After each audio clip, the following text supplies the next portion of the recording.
나이가 들어도 성생활에 대해 공부하고 노력해야 한다고 얘기하면 이 나이에 민망하게 무슨 하고 대수롭지 않게 넘어가는 분들이 대부분인데요.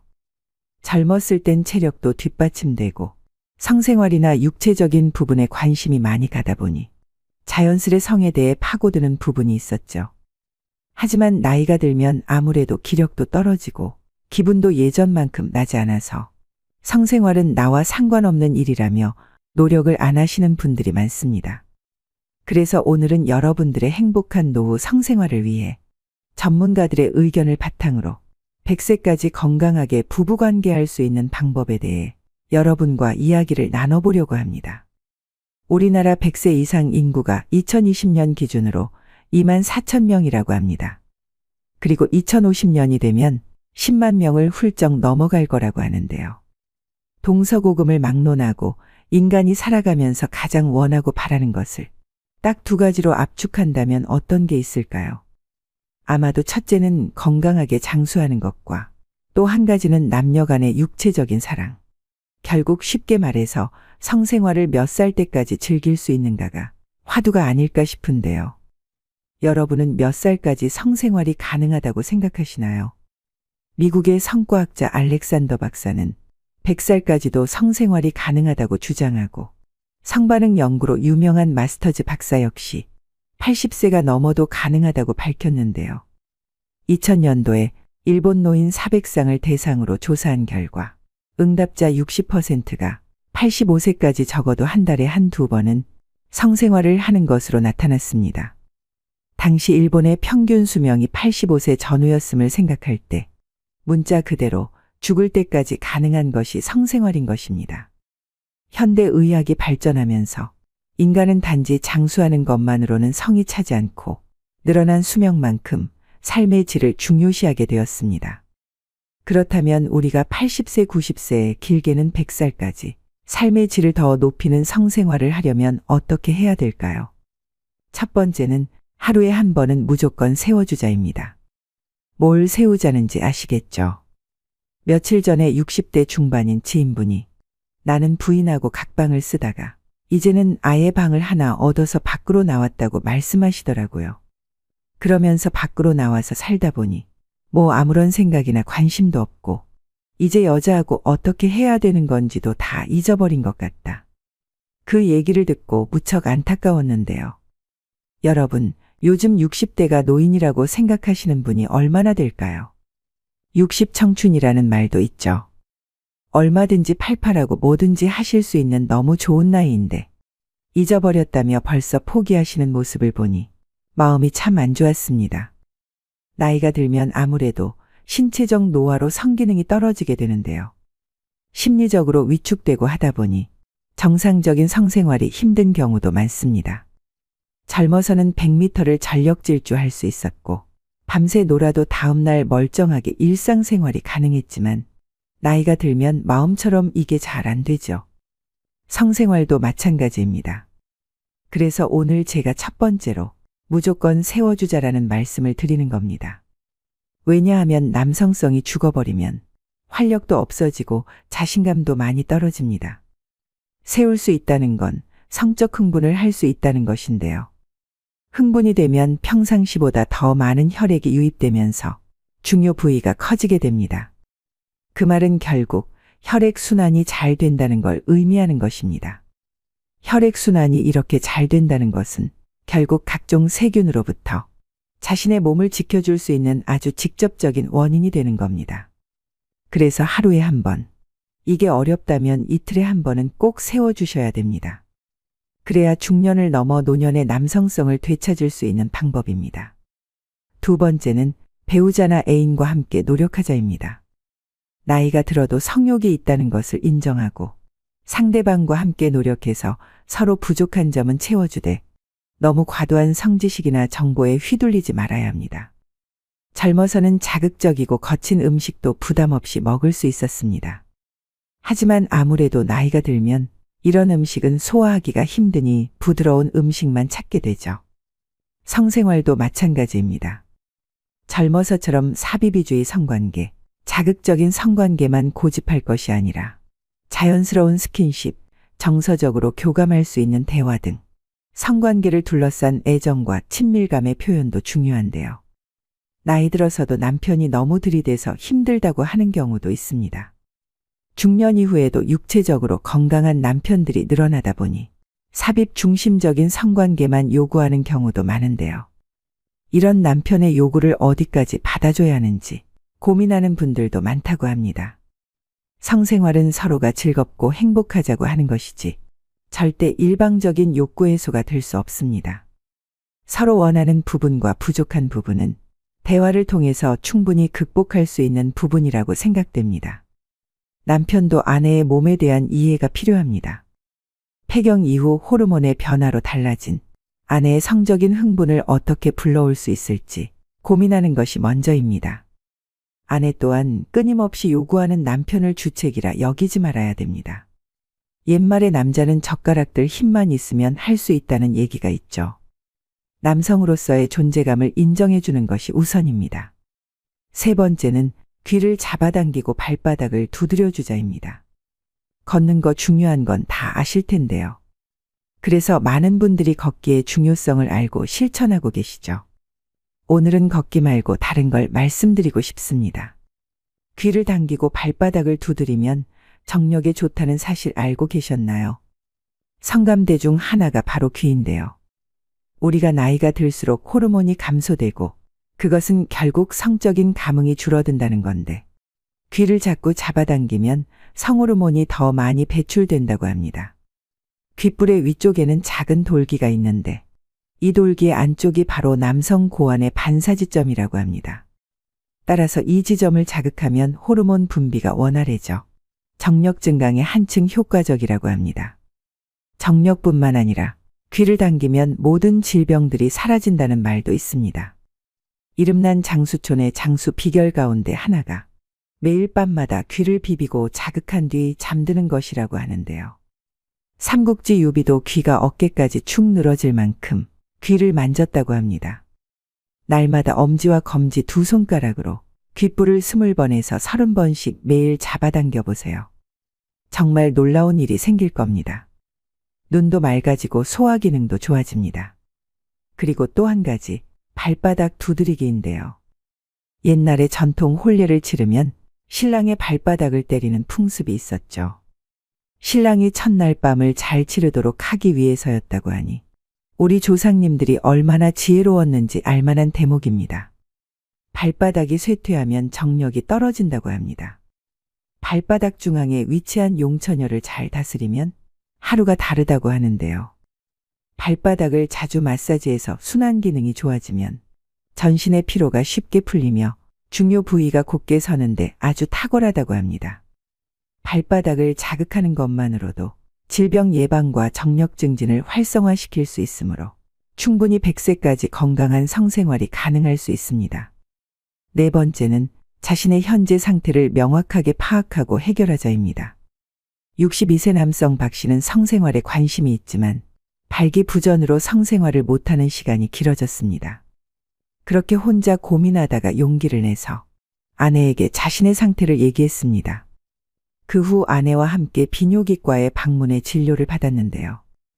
다행히 박 씨의 상태는 음경의 혈액순환이 원활하지 못해서 생긴 발기부전으로 간단한 약물 복용만으로 해결이 가능했습니다.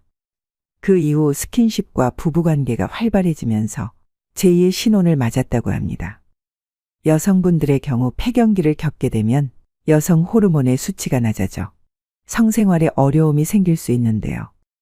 제일 큰 문제점으로는 질의 윤활액 분비가 줄어들어 질 건조증이 심해지고 그로 인해 성교통이 따릅니다. 하지만 질 윤활제는 질내에 여성 호르몬을 투입해 정상적인 성생활이 가능하다고 하는데요. 이 방법은 오히려 방광염을 예방할 수 있고 질 건강에 도움이 됩니다. 특히 성생활을 방해하는 주요 원인의 해결책으로 충분하게 사용함으로써 많은 긍정적인 효과를 볼 수 있기 때문에 전문가들은 질 윤활제를 적극 권고한다고 말합니다. 이와 같이 노년의 성관계에 있어서 크게 나타나는 문제는 남성은 발기부전, 여성은 질건조증인데요. 말씀드린 방법처럼 약물이나 윤활제 사용 등으로 간단하게 해결이 가능한 부분이니 혼자 끙끙 앓고 망설이지 마시고 해결책을 찾아 나서야 됩니다. 마지막 5번째는 활력을 높여줄 수 있는 음식을 챙겨 먹자입니다. 남성들은 마음만 넘어도 발기력이 예전만 못하다고 느껴지고 50대, 60대가 되면 뭐라도 먹어야겠다고 생각하는 분들이 많으신데요.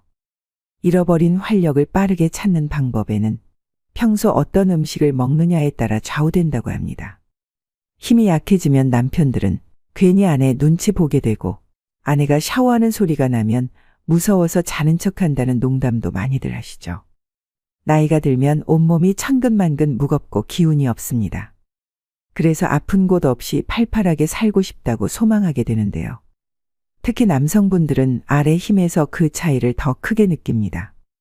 마음과 몸이 따라주지 않을 때 먹으면 좋은 5가지 식품이 있습니다. 바로 복분자, 구기자, 사상자, 오미자, 토사자인데요. 이를 흔히 오자라고 부릅니다.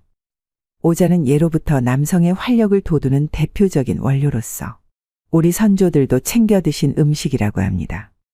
오자는 자다가 깨서 화장실 가는 게 고민이시거나 소변 본 후 잔뇨가 속옷을 적셔서 불편함이 많으신 분들에게도 도움이 되는데요. 이렇게 유독 남자에게 좋은 오자를 간편하게 환으로 드실 수 있는 제품을 소개해 드리려고 합니다.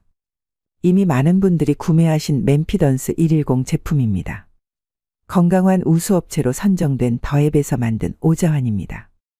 맨피던스 110은 해썹 인증받은 제조시설에서 생산한 안전한 제품이며 찹쌀, 밀가루 없이 오직 오자로만 만든 100% 오자환이기 때문에 믿고 드실 수 있습니다.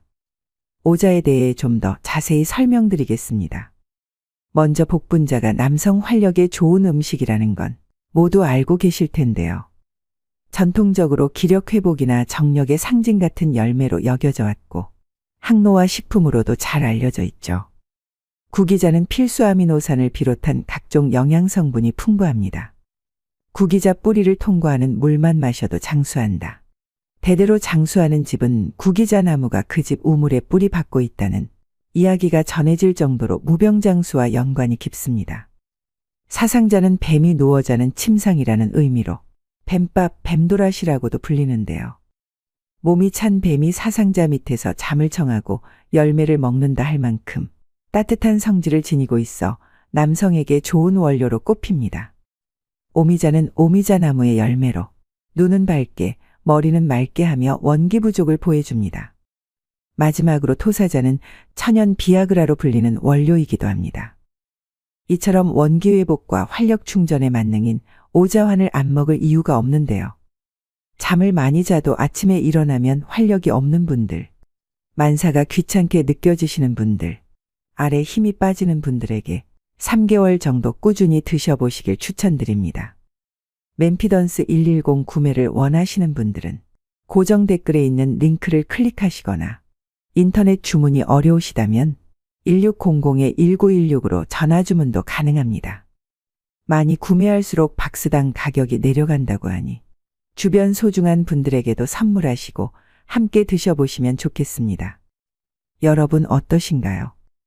미국 노년 학회에서 65세 이상 기혼 남녀를 대상으로 노년의 성관계와 행복감에 대한 연구 결과를 발표했는데요. 한 달에 한 번 이상 성생활을 하는 노년 부부의 경우 행복도 조사에서 70% 이상이 행복하다고 응답했고 80%가 결혼 생활에 대단히 만족한다고 답했습니다. 반면 지난 1년간 한 번도 성관계를 갖지 않은 경우는 행복하다고 응답한 비율이 40%, 결혼 생활에 만족한다는 응답이 59%에 불과했습니다. 그만큼 나이가 들어서도 성생활을 꾸준히 하는 것이 부부간의 행복도를 높이는 비결이라는 결과인데요. 이처럼 성관계는 부부 사이의 행복뿐 아니라 신체적인 활력 그리고 건강에도 많은 이점이 있습니다. 남녀 모두에게 이로운 건강한 부부관계의 중요성 말씀드리면서 오늘의 영상 마무리하겠습니다. 첫째, 면역력이 증진됩니다. 건강한 성관계는 심신의 안정을 가져올 뿐만 아니라 병과 싸워 이기는 면역력을 높여줍니다. 감기와 같은 질병을 예방하도록 돕는 항체인 면역 글로불린은 일주일에 1에서 2회 규칙적인 성관계를 가진 이들에게 더욱 높게 발견되었습니다.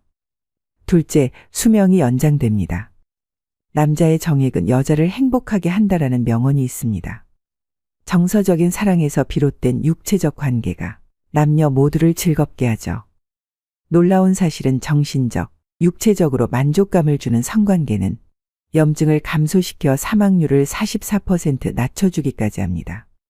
또한 심근경색 등 심장병 질환을 앓은 경우 역시 성관계 횟수를 늘렸을 때 사망률이 현저히 낮아졌다는 연구 결과가 있습니다.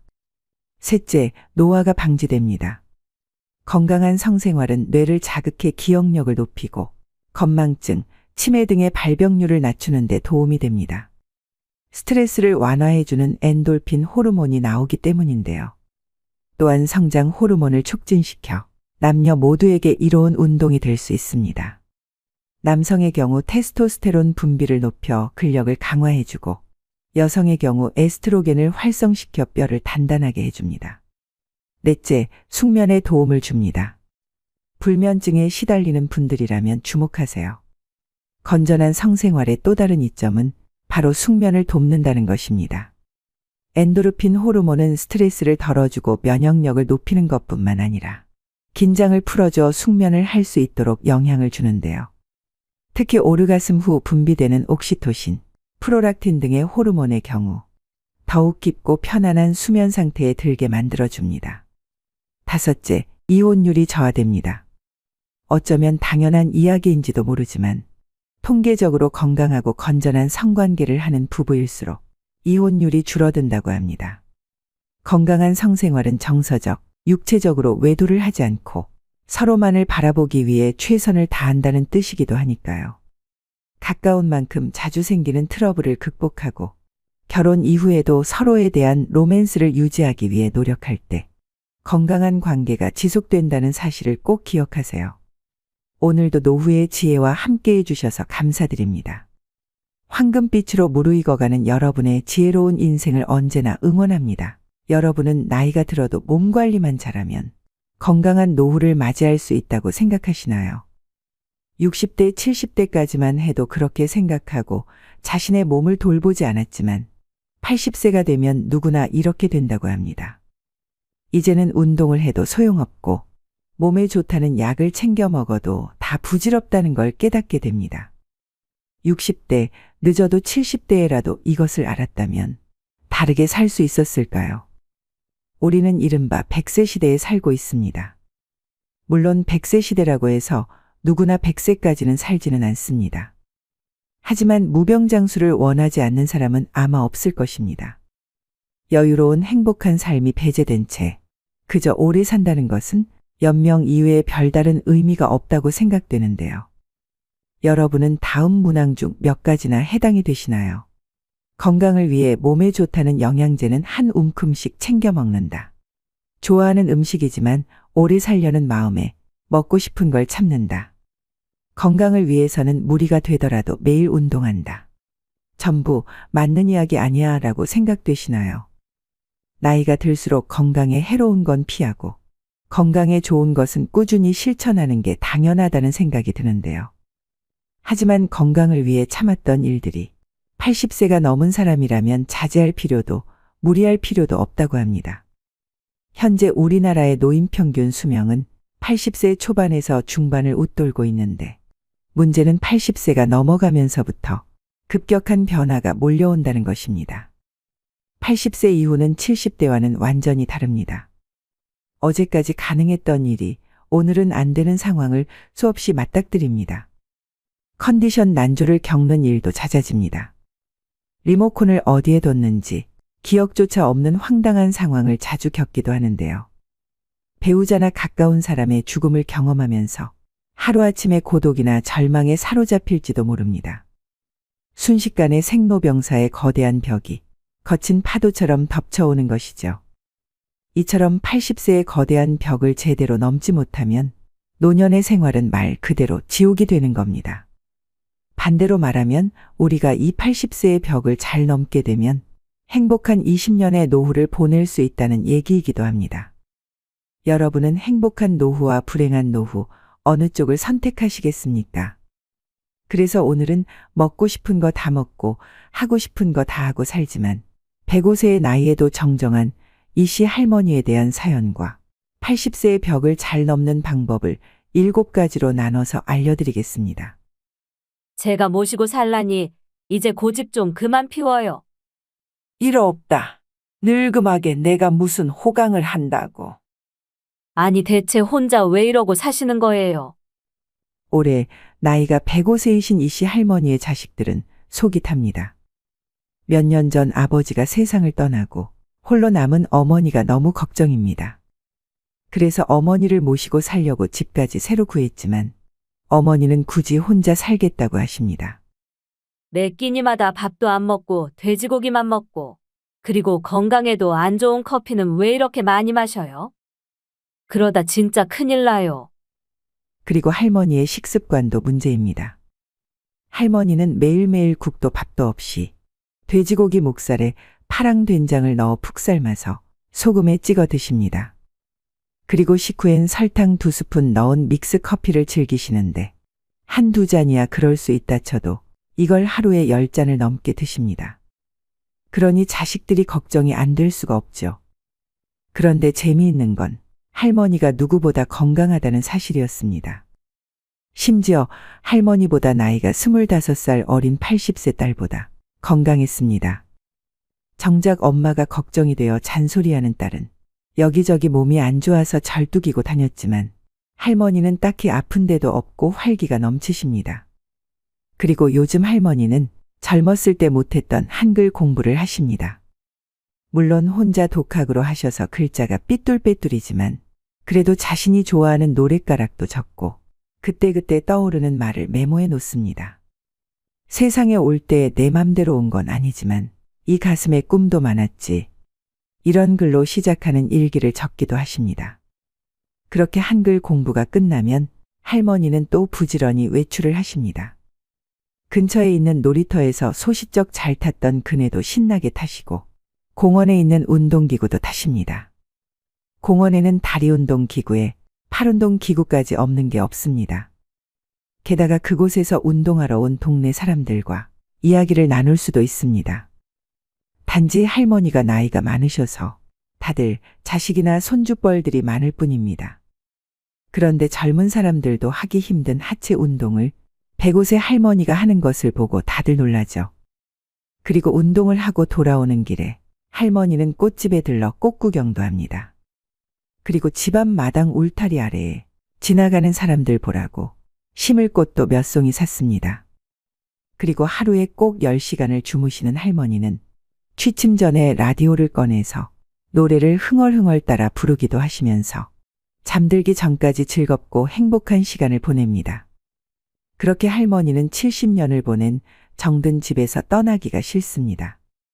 자식들이 아무리 예쁜 전원주택에서 같이 살자고 해도 관심이 없습니다. 운동할 수 있는 장소가 있고 말동무도 많고 꼬마 친구들도 있는 이 집이 좋습니다. 덕분에 할머니는 100세가 넘은 나이지만 육체적 정신적 건강은 30년이 젊습니다. 100세 시대라는 말이 넘쳐나는 요즘 모든 사람이 이씨 할머니처럼 건강하게 100세를 맞이하는 것은 아닙니다. 현재 남성의 평균 수명은 82세, 여성은 88세입니다. 이 평균 수명은 앞으로 점점 더 증가해서 인생 100년, 100세에 가까워질 것입니다. 그렇지만 아무리 오래 살 수 있다고 해도 건강 수명이 늘지 않으면 누군가의 손길을 필요로 하거나 침대에서 생활해야 하는 기간만 길어질 뿐입니다. 그 기간은 현재 남성이 9년, 여성이 12년입니다. 그렇다면 사연 속 이씨 할머니는 어떻게 105세의 나이에도 저런 건강함을 유지할 수 있을까요? 전문가들 말에 따르면 그 답은 바로 80세를 어떻게 넘기느냐에 달려 있다고 합니다. 80세의 벽을 넘어서는 방법 첫 번째. 먹고 싶은 음식은 다 드셔도 됩니다. 먹고 싶은 음식을 참는 사람이 많습니다. 먹는 양을 줄이고 달고 짠 음식을 피하고 기름진 음식을 삼가는 풍경은 흔한데요. 비만은 건강을 해치고 염분과 당분, 지방은 3대 해악이라는 사고가 사람들의 상식이 되었기 때문입니다. 하지만 과연 그럴까요? 먹고 싶다는 욕구는 몸이 원한다는 뜻이기도 합니다. 고령자는 장기 기능의 저하로 식욕이 증가하는 경우가 있습니다. 예를 들면 염분이 그렇습니다. 사람은 나트륨이 없으면 살지 못하는데 나이가 들면 신장이 염분을 과도하게 몸 밖으로 배출하여 혈액 속에 염분이 부족해지는 현상이 나타나기도 합니다. 식사량도 마찬가지입니다. 거듭 말하지만 통통한 사람이 장수한다는 데이터는 넘치도록 많은데요. 살집이 있을 때 컨디션이 좋다는 사실을 파악한 몸이 뇌를 통해서 먹고 싶다는 신호를 보내는 것입니다.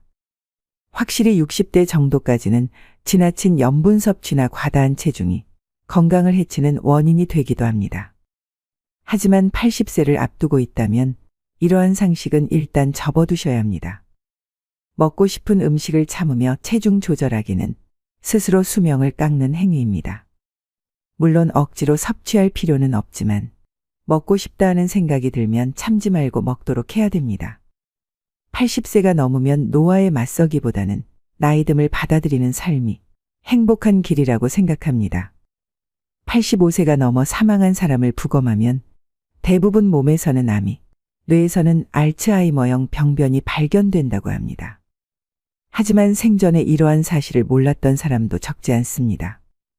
나이가 들면 몸에 여러 개의 병의 씨앗을 지니고 살아갈 수밖에 없습니다. 노년의 삶이란 현실을 그대로 받아들이고 내일 당장 생이 끝난다 해도 후회가 남지 않는 시간을 보내는 것입니다. 그렇기에 식사 참기는 당장 그만두셔야 합니다. 여기서 술이나 담배는요? 라는 질문이 되돌아옵니다. 술이든 담배든 적당히 즐기시면 됩니다. 다만 술 같은 경우엔 연속 음주는 피해야 합니다. 연속 음주란 매일 마신다가 아니라 온종일 마신다입니다. 고령자는 시간이 많아서 종일토록 술을 입에 달고 사는 사람이 있는데 연속 음주만은 절대로 해서는 안 됩니다. 80세의 벽을 넘어서는 방법 두 번째. 자녀에게 돈을 남기지 말고 다 쓰고 죽으세요. 노후의 최고 재산은 추억입니다. 사람은 나이가 들면서 서서히 몸이 약해지고 행동 반경이 좁아집니다. 그리고 마지막에는 침대에서 지내는 날들이 많아집니다. 이때 버팀목이 되어주는 것이 바로 그때 참 즐거웠는데라는 추억들입니다. 만약 여러분에게 물려줄 정도의 자산이 있다면 추억을 만드는 데 쓰거나 자기 행복을 위해 쓰셔야 됩니다. 80세가 넘은 고령자는 지금 당장 병이 들고 움직이지 못하게 된다 해도 전혀 이상할 것이 없습니다. 내일 죽게 될지도 모를 일입니다. 그러니 후회 없는 시간을 보내야 합니다. 재산을 자녀에게 남기기 위해 자신이 하고 싶은 것을 참는다는 것은 본말이 전도된 상황입니다. 자기 자신은 물론 자녀도 불행해집니다. 80세의 벽을 넘어서는 방법 세 번째. 고독을 즐길 수 있어야 됩니다. 고령이 되면 배우자나 친구 등의 죽음에 직면하게 됩니다. 평소 사망한 사람에 대한 의존도가 높았을수록 상실감도 더 큽니다. 이럴 때는 어떻게 해야 할까요? 마음을 단단히 먹는 수밖에 없습니다. 냉정하게 들릴지 모르지만 죽은 사람은 살아 돌아오지 않습니다. 그렇다면 새로운 만남을 추구하거나 고독은 편한 것이라고 발상을 전환하여 새로운 즐거움을 찾는 수밖에 없습니다. 젊은 세대의 사람의 의외의 힌트가 있습니다. 요즘 젊은 사람 중에는 결혼이나 연애를 하기보다는 종일 게임을 하거나 스마트폰을 들여다보며 지내는 사람이 많은데요. 즉, 마음 편한 고독을 즐기는 것입니다. 외롭다라고 생각하면 마음이 괴롭지만 고독은 자유다라고 발상을 바꾸면 뜻밖의 즐거움을 발견할 수 있습니다. 제가 아는 고령의 지인은 아내가 사망한 후에 넷플릭스라는 온라인 동영상 서비스를 이용하기 시작했습니다.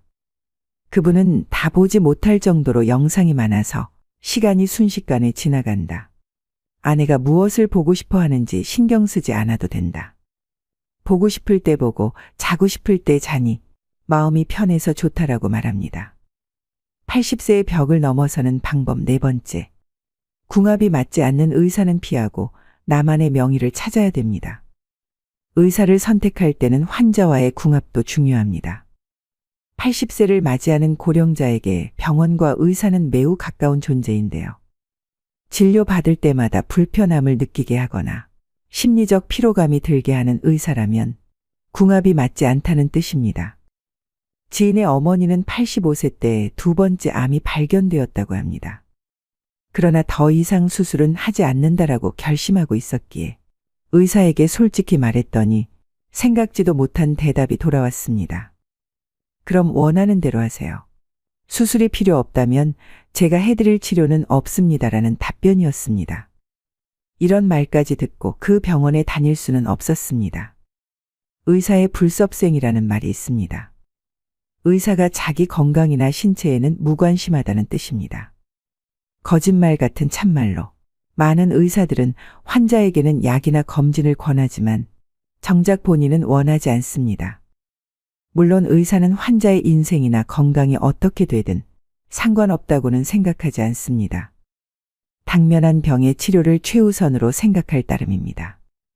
그러나 환자들은 의사의 말에 상처받거나 괴로워하죠. 병원과의 궁합은 문을 열고 들어가는 순간에 알 수 있는데요. 분위기가 밝다면 의사와 환자의 소통이 잘 이루어진다는 증거이고 반대로 어딘가 모르게 어둡다면 피해야 합니다. 인생 경험이 풍부한 여러분의 감각이 알려주는 것이니 그 직감을 믿으셔야 합니다.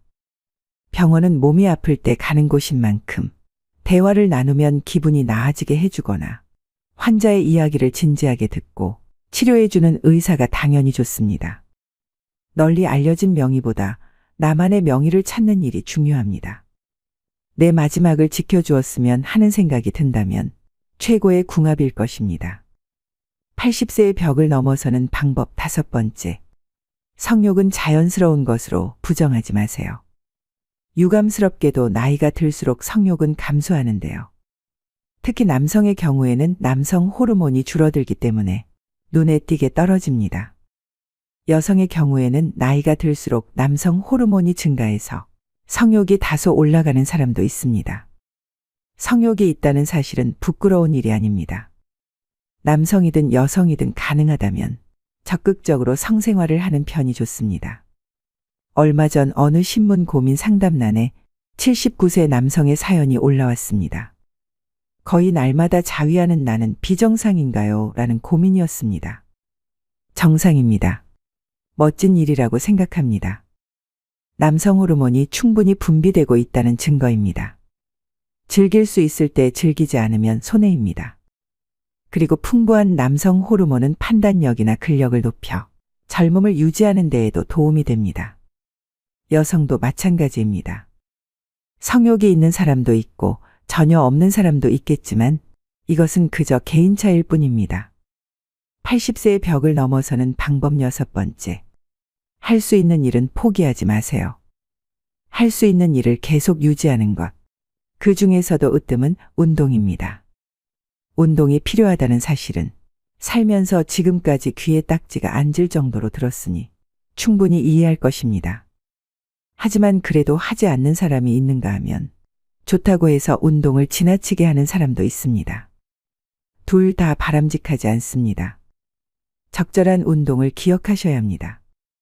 과도한 운동은 체내의 활성산소를 과도하게 만들어 몸을 산화시킵니다. 스포츠 선수 중에 나이보다 들어 보이는 사람이 많은 이유도 이 때문인데요. 80세 이상의 고령자에게는 걷기 운동이 딱 알맞습니다. 즉, 산책입니다. 시간은 하루에 30분 정도가 이상적입니다. 한 번에 30분을 걸어도 되고 아침, 점심, 저녁으로 나누어 각 10분씩 합계 30분이어도 상관없습니다. 가능하면 조금 빠른 속도로 팔을 흔들면서 걷도록 해야 합니다. 산책에는 또 다른 효과가 있는데요.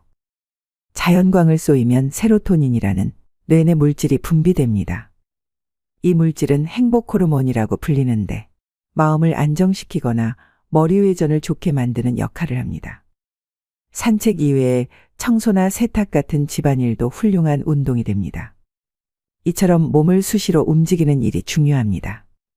아, 귀찮아라는 생각이 들더라도 오히려 반대로 몸을 움직여 봅시다. 80세의 벽을 넘어서는 방법 마지막 7번째. 약은 좋지 않을 때만 먹으세요. 장수하는 약은 없습니다. 또 약을 계속 먹어야 오래 산다는 근거는 어디에도 없습니다. 그저 자기 소신껏 사는 것이 제일의 방법입니다.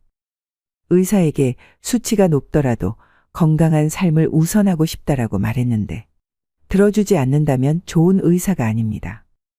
그런 의사는 환자가 거절하면 됩니다. 선생님이 그리 말하니까 선생님 눈밖에 날까 봐서 의사의 안색만 살피며 참는 사람이 있는데 약을 먹어야 오래 산다는 확실한 근거는 의사에게도 없습니다. 다량의 약을 지속해서 복용하면 어떻게 될까요? 당연히 몸에 큰 부담을 줍니다. 왜냐하면 약은 독이기도 하기 때문입니다. 특히 고령자일수록 많은 약을 함께 쓰면 문제가 됩니다. 본래 약이란 몸이 좋지 않을 때 치료를 위해 먹는 것입니다. 오늘날에는 오래 살려고 약을 먹는 사람이 많지만 관련된 근거에 대한 조사나 연구는 제대로 이루어지지 않고 있습니다. 머리가 아프면 두통약을 먹고 위가 아프면 위장약을 먹으면 됩니다. 물론 꼭 먹어야 하는 약도 있으므로 모든 약을 끊을 수는 없지만 일상생활의 활동 수준을 방해하지 않도록 최소한에 머물러야 합니다. 이것이 80세 이상의 고령자가 약과 어울리는 올바른 방법입니다. 80세의 벽을 잘 넘는 방법 6가지를 말씀드렸습니다. 지금까지의 인생은 하루하루가 바쁘고 무언가에 쫓기듯 살아오셨을 겁니다. 하지만 80세부터는 다릅니다. 천천히 하루를 살아도 됩니다. 좋아하는 일을 하고 싫어하는 일은 하지 않는 것. 이것은 80세가 넘은 고령자의 기본 자세입니다. 사실은 하고 싶은데 참는다 혹은 사실은 하기 싫은데 참는다와 같은 태도는 지금 당장 그만두시길 권합니다. 80대는 어느 날 갑자기 움직이지 못하게 될 위험을 항상 안고 있기 때문입니다.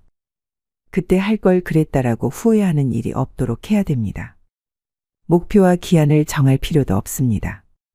마음 흐르는 대로 그렇게 하루하루 알차게 평온한 나날을 보내며 나도 모르는 사이에 80세의 벽을 넘어서는 것이 이상적인 방법입니다. 오늘도 노후의 지혜와 함께 해주셔서 감사드립니다.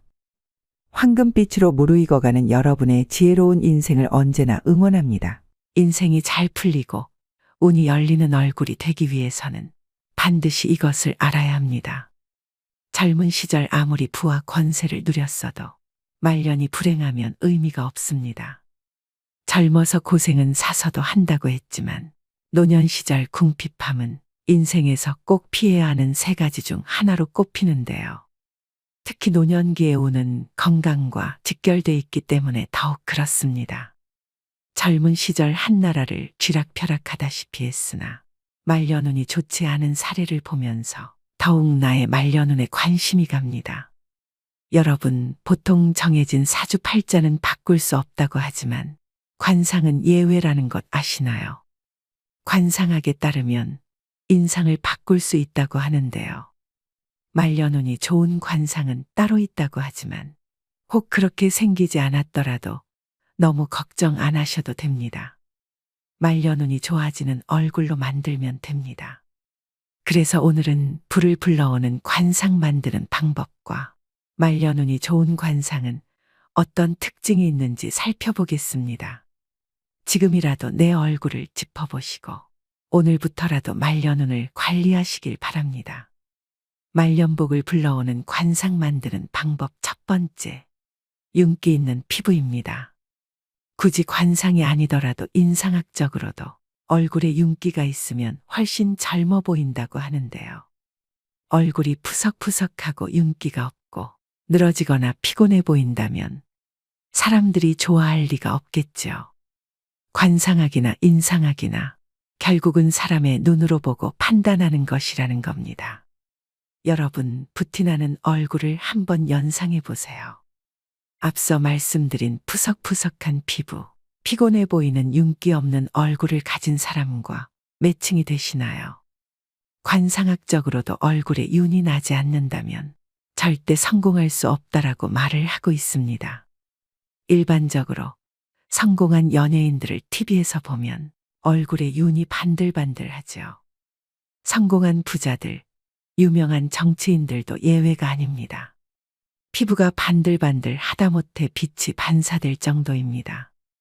타고난 자기 얼굴을 어떻게 관리하느냐에 따라 운명은 확 달라집니다.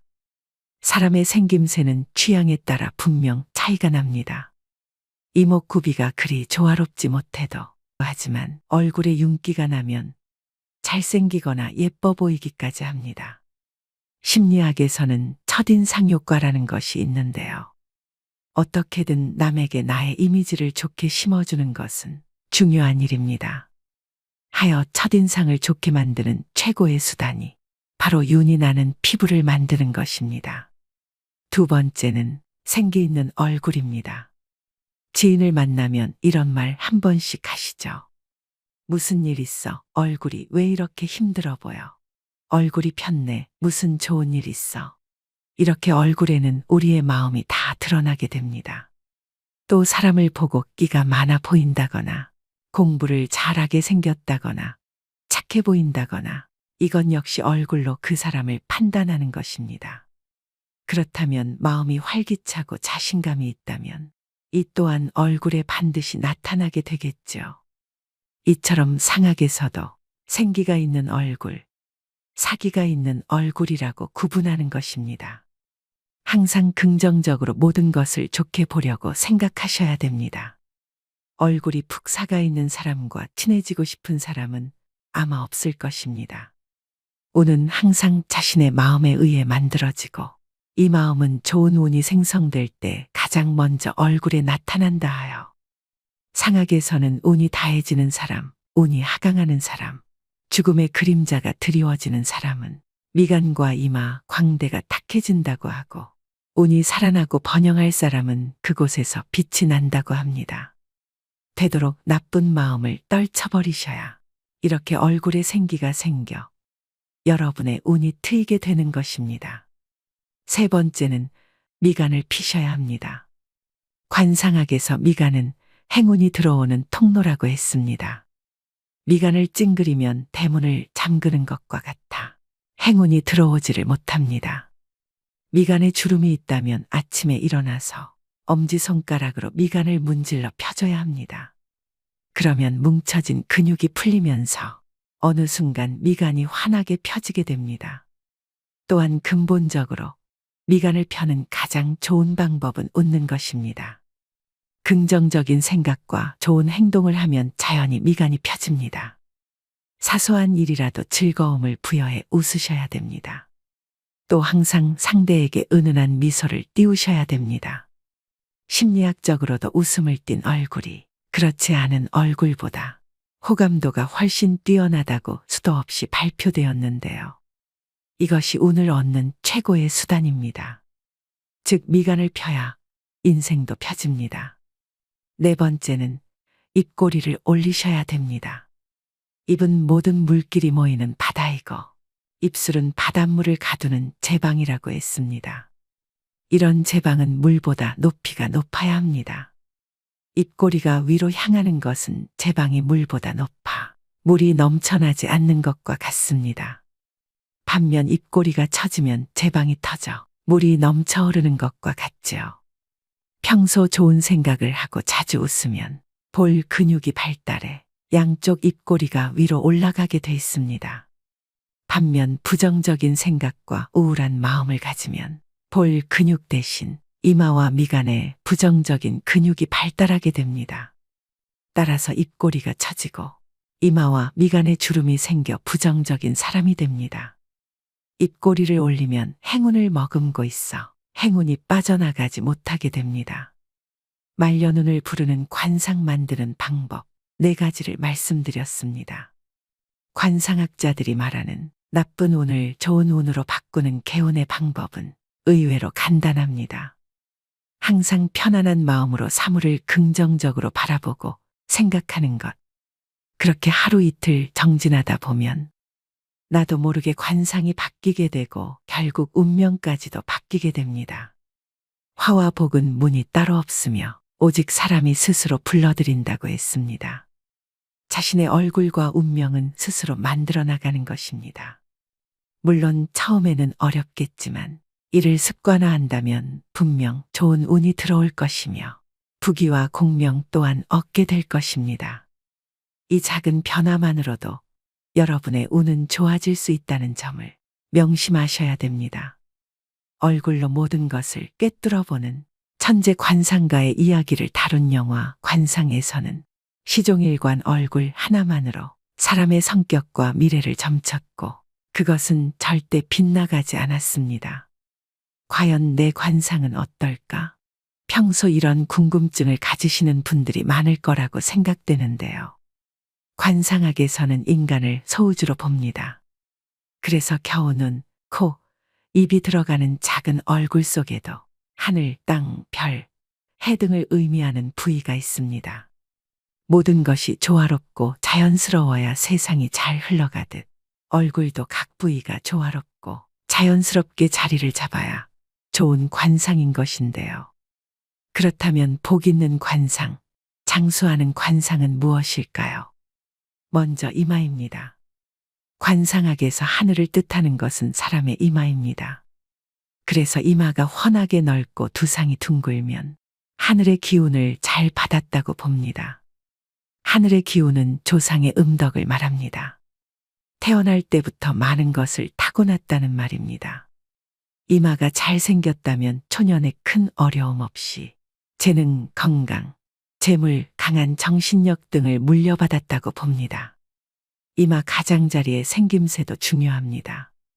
이마의 가장자리를 조상의 복덕을 받는다고 하여 복덕궁이라고 부르는데 그 부위가 머리카락으로 덮이지 않고 훤하게 열려 있어야 좋은 관상이라고 말합니다. 다음은 눈입니다. 관상학에서는 왼쪽 눈을 해, 오른쪽 눈을 달이라고 봅니다. 눈이 지혜를 뜻하며 해처럼 밝게 빛나고 눈동자가 검으면 지혜로운 관상이라고 합니다. 만약 좋은 이마를 타고났어도 눈에 힘이 없고 흐리멍덩하다면 소용이 없습니다.